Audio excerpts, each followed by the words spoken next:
بسم اللہ الرحمن الرحیم الصلاۃ والسلام علیکہ یا سیدی یا رسول اللہ وعلی آلکہ وصحابکہ یا سیدی یا حبیب اللہ۔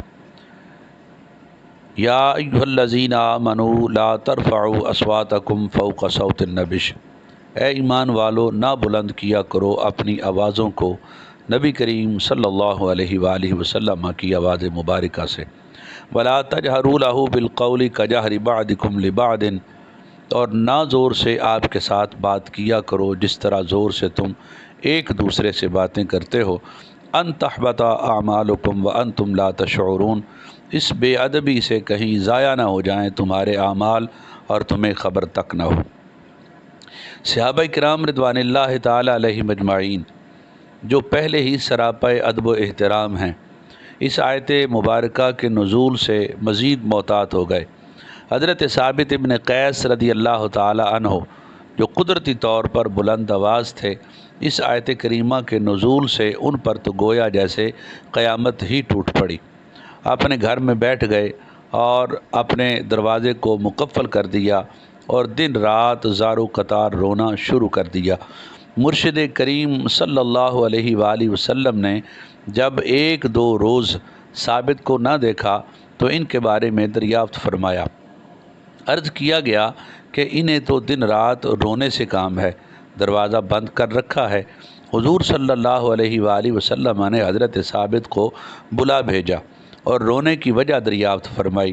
غلام اطاعت شعار نے عرض کیا، یا رسول اللہ صلی اللہ علیہ وسلم، میری آواز اونچی ہے، مجھے اندیشہ ہے کہ یہ آیت میرے ہی حق میں نازل ہوئی ہے، میری تو عمر بھر کی کمائی غارت ہو گئی۔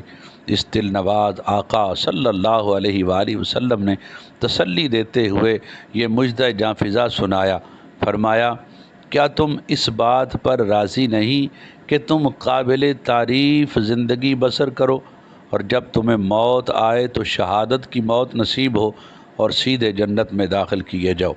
عرض کیا، اپنے رب کریم کی اس نوازش بے پایاں پر یہ بندہ راضی ہے۔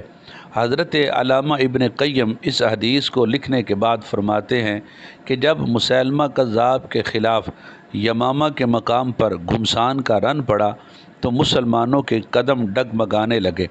حضرت ثابت اور حضرت سالم نے آپس میں کہا کہ عہد رسالت میں تو ہم کفار سے اس طرح نہیں لڑا کرتے تھے۔ دونوں نے اپنے اپنے لیے گڑھا کھودا اور اس میں جم کر دشمنوں پر تیروں سے بچھاڑ شروع کر دی، حتیٰ کہ دونوں نے جام شہادت نوش کیا۔ اس روز حضرت ثابت نے ایک نفیس اور قیمتی زرہ پہن رکھی تھی۔ ایک شخص آپ کی نعش مبارکہ کے پاس سے گزرا تو اس نے وہ زرہ اتار لی اور جا کر چھپا دی۔ اسی شب حضرت ثابت نے ایک شخص کو خواب میں فرمایا کہ میں تمہیں ایک وصیت کرتا ہوں، خبردار یہ خیال نہ کرنا کہ یہ محض خواب ہے اور اس کی کوئی اہمیت نہیں۔ سنو، میں کل جب شہید ہوا تو ایک آدمی میرے پاس سے گزرا، اس نے میری زرہ اتار لی۔ اس کی رہائش گاہ پڑاؤ کے آخری کنارے پر ہے۔ اس کی نشانی یہ ہے کہ اس کے خیمے کے نزدیک ایک گھوڑا چر رہا ہے جس کے پاؤں میں ایک لمبی رسی بندھی ہے۔ اس شخص نے میری زرہ پر ایک دیگچہ الٹ کر رکھ دیا ہے، اس کے اوپر ایک اونٹ کا کجاوا رکھا ہے۔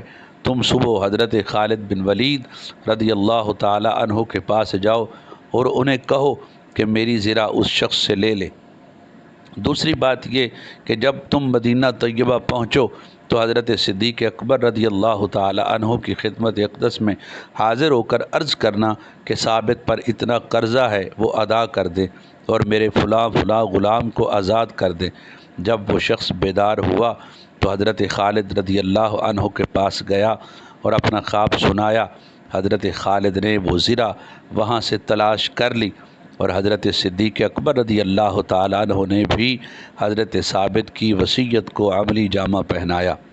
جن خوش نصیبوں کے دلوں میں اللہ تعالیٰ جل شانہ کے حبیب مکرم صلی اللہ علیہ وآلہ وسلم کا ادب ہوتا ہے، ان کی شان رفعت نشان کا کون اندازہ لگا سکتا ہے۔